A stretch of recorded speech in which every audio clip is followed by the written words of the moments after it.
আমার দেশের কত ধনী আল্লাহ পাওয়ার জন্য মাহে রমজান আসলে মক্কায় দৌড়ায়, মদিনায় যায়, কয় মক্কায় নামাজ পড়বো, মদিনায় নামাজ পড়বো। এক রাকাত নামাজে 1 লক্ষ রাকাতের সওয়াব, এক রাকাত নামাজে 50,000 রাকাতের সওয়াব। উমরা করে মক্কায় কাটায় সময় মদিনায় কাটায়, মক্কায় কোরআন খতম দিতে চায়, মদিনায় কোরআন খতম দিতে চায়। সওয়াব মাহে রমজানে অগণিত সওয়াবের আশায় ব্যক্তিগুলি আল্লাহর ঘরে হাজিরা দেয়, কিন্তু বাড়ির পাশে গ্রামের কত গরিব মানুষ টাকার অভাবে বাবা ভালো ইফতার করতে পারে না, টাকার অভাবে কত মা ভালো সেহরি করে রোজা রাখতে পারে না।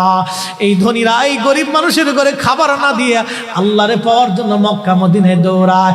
আল্লাহ ডাক দেখো, বান্দা একবার মরে দেখ, কায়দা মতো জুতা দিয়ে পিটামো, আমার বান্দারা না খেয়ে ইফতার করবে, আর তুই আল্লাহ পাওয়ার জন্য মক্কায় আইছো, এমন আল্লাহ আমি ধরা দেব না। কথা বলেন ঠিক না ঠিক?